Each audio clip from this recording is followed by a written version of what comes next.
Hello, I'm Jeff Friedman, and I wrote a recent article for Finance and Development on the political economy of economic policy.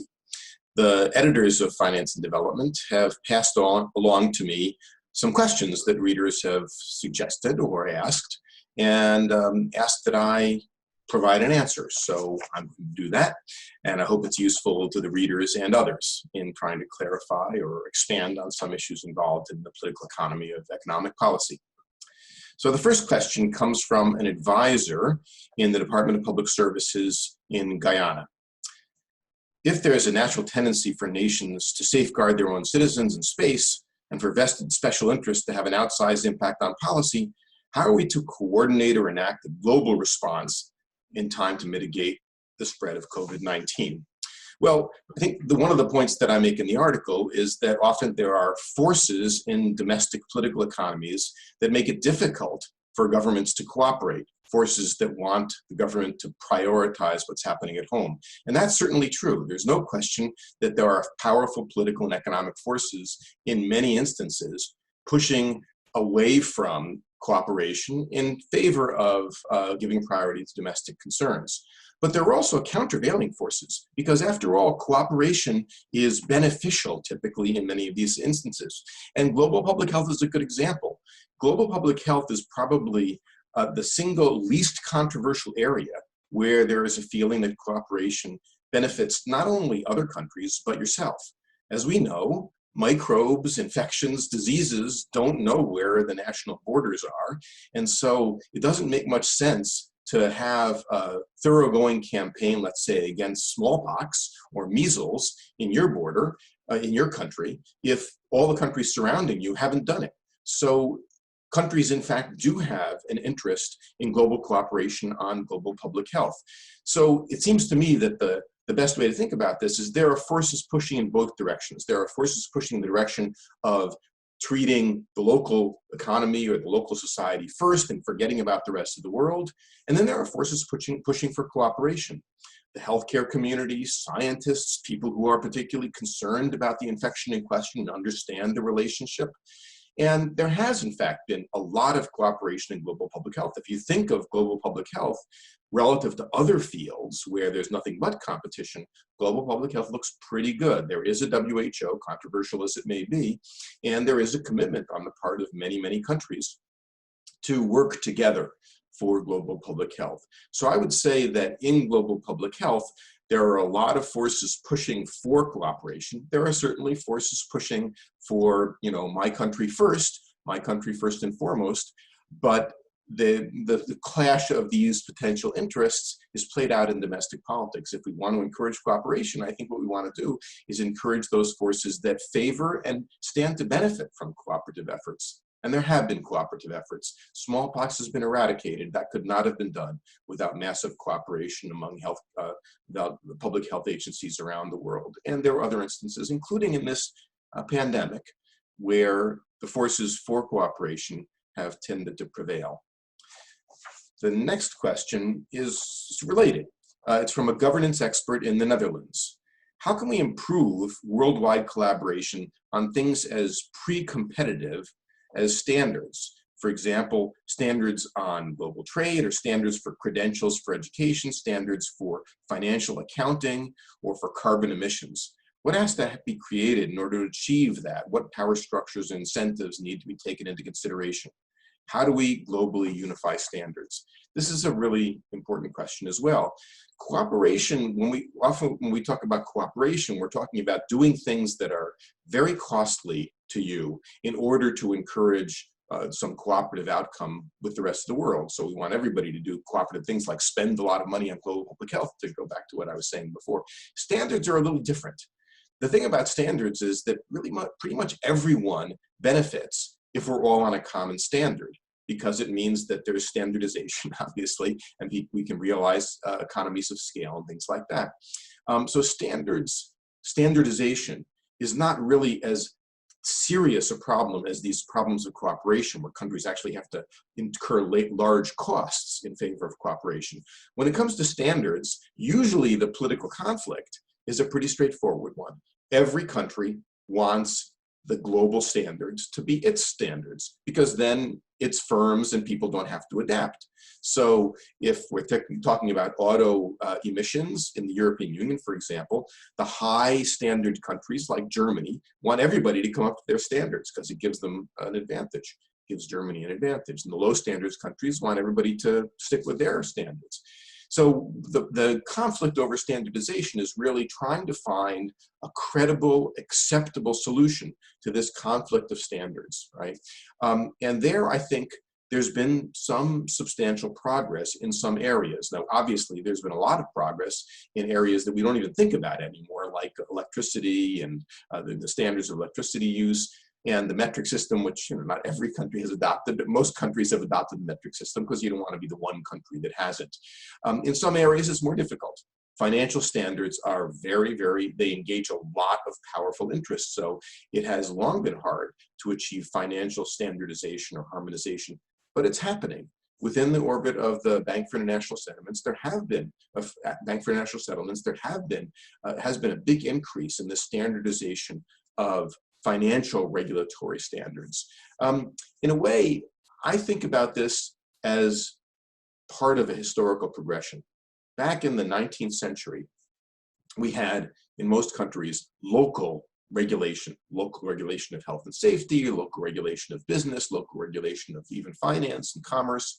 And as national markets got built, as in the United States, the national firms and the national market seemed to call out for a more cohesive set of standards. Instead of having 50 or so standards among the American states, it made sense to have one common set of federal standards. And so it took a long time, because of these conflicts over what standards would be, it took a long time for a federal national standard to be adopted in the US in things like telecommunications and financial regulation and all sorts of other matters. And I think since we now live increasingly in global markets for many things, there is a pressure to standardize within those global markets as well.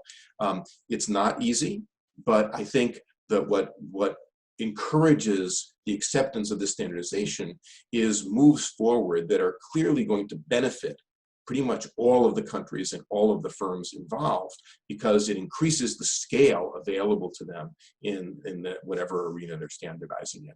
So that gives me a little bit more hope for the possibility of harmonization of standards, which has happened to a very large extent within the European Union and has happened at some level with global standards in other areas. Okay, this next question is more general. It's from a civil society organization in India, and it asks, out of these two, economics and politics, which should take a front seat and which should take a back seat? Is there a rule of thumb that can help us guide decision makers? Similarly, of the two, which one is the cause and which one is the effect? Has this been quantified? Well, that gets at the core of what political economy is all about, trying to figure out not so much whether politics causes economics or economics causes politics, but how the two interact in important ways. But your question, I think, is more about how do we think about the relative importance to us as observers or policymakers of one or the other. The way I would think about this, when we're talking about pure economics, so to speak, we're typically talking about policies' impact on society as a whole, what we typically call aggregate social welfare, that is making the country as a whole better off. And there are policy areas in which there are gains to be achieved going down that path. And so we can point out that there are certain advances that can benefit the country as a whole: sanitation, public health, education, public goods for the national political economy. There may be some political hostility or some political blocks to that, but I think we can focus on the fact that certain policies are going to be good for the country as a whole, and that's, in a sense, almost pure economics. But then there's the politics, which is that even policies that are good for the country as a whole may create winners and losers. So we talk about the first as aggregate social welfare. We talk about the second as distributional. That is, they affect the distribution of wealth and income within society. And any policy that's going to affect that distribution, winners and losers, is going to be controversial. So it seems to me that the way to think about this analytically is what are the forces pushing for these efficiency or aggregate welfare gains, and what are the forces that are concerned about who might lose from those things and who might win? And how do you reconcile those two? If you're talking about a measure that's going to eventually benefit the country as a whole, how do you deal with the people who anticipate losing as a result? If you want the country as a whole to be better off, you need to find a way to compensate or otherwise address the legitimate concerns of the people who might be losing as a result. So that's the kind of rule of thumb that I would use, that all of us are interested in aggregate welfare gains, in making poor countries richer, in making the people in poor countries, the poor in poor countries, better off. Realistically speaking, if that is going to create winners and losers, you have to be pragmatically concerned about the possibility that the potential losers are going to block those changes, and be concerned about that. Not a direct answer, but doing my best to answer these very broad and very excellent and engaging questions. Okay, from a specialist working on fiscal policy and the COVID responses at the Netherlands Court of Audit. Mr. Friedman provides a nice overview of political economy, but some of his claims seem hard to substantiate. He suggests that policymakers focusing on the next election failed to prepare us for this pandemic. If this is true, one would expect less democratic forms of government to be better at anticipating long-term threats. And again, our specialist working on fiscal policy has pointed to instances in which it appears that democratic regimes did better than some democratic regimes did better than some authoritarian regimes. Absolutely true. And in pointing to elections, I'm pointing only to, or we in political economy point to only one of many things that can affect government policy. But let me stick on this particular point, which is the time horizon of policymakers. The reason we think about elections as making it, or impending elections as making it difficult for policymakers to have long-term interests or long-term goals, is that policymakers typically want to get reelected. And so they're concerned primarily about getting reelected, while authoritarian leaders, of course, don't have to worry about getting reelected, so they can have a longer time horizon. But there are many other factors that can lengthen the time horizon, even of democratic policymakers who face elections.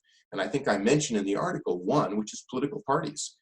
Political parties have to, an individual policymaker primarily has to worry about getting reelected in most political systems. But parties have to worry about their reputation over the much longer term. A party can't see, if a party's representative, a president or a prime minister representing a party, does something that's very short-sighted and hurts the country in the medium to long run, the party is going to suffer. By the same token, there are re-election concerns, there are reputational concerns by representatives, by policymakers themselves, people who are serving in the legislature and want to rise up through the legislature. They have reputational concerns as well. So those are just some of the characteristics that might push out the time horizon and allow more policymakers to think more long-term. And then there are other institutions. There are bureaucratic, and some call them technocratic institutions, that policymakers set up precisely to have a longer view, right? One of my favorite examples is water supply. It takes decades to build a good water supply for a major metropolitan area. In most instances, the policymakers, politicians, who set up the structures that are going to create the reservoirs and the watershed and the water supply for the city in question, are probably not even going to be alive when the water finally arrives. And they recognize that. So they set, and they don't want it to be affected by short-term considerations. So they typically set up very, very independent agencies with a very long time horizon. So in, there's a broader point I guess I would make. When we see, when in the world, there are factors, institutions, considerations that might tend to push politics and policy in a short-sighted direction, often what we see is that over time, political systems evolve ways of counteracting that. Political parties evolved, perhaps to deal with this reputational question. Independent institutions, independent agencies like water supply agencies or central banks evolved over a long period of time to try to address some of the problems that the short-sightedness of elected politicians might create. So yes, there is an incentive for politicians to think only about the next election. right? But there are also other factors and other considerations and other institutions within political economies, within political and economic systems that counteract those trends.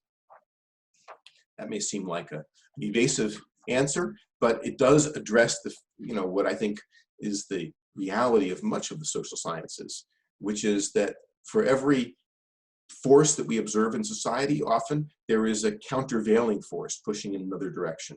That's why social scientists are so often made fun of. President Truman is said to have said that he wanted a one-armed economist, so he couldn't say on the one hand, on the other hand. And we get made fun of because of this attempt to see both or many sides of a problem. But that's what makes, that tension between different forces, different factors, different characteristics of the political system is what makes for the reality of modern political economies and modern political systems. So thank you very much for listening. I hope this was helpful, useful, and informative. And I thank the editors of Finance and Development for giving me this opportunity to talk more about political economy. Stay safe and be well.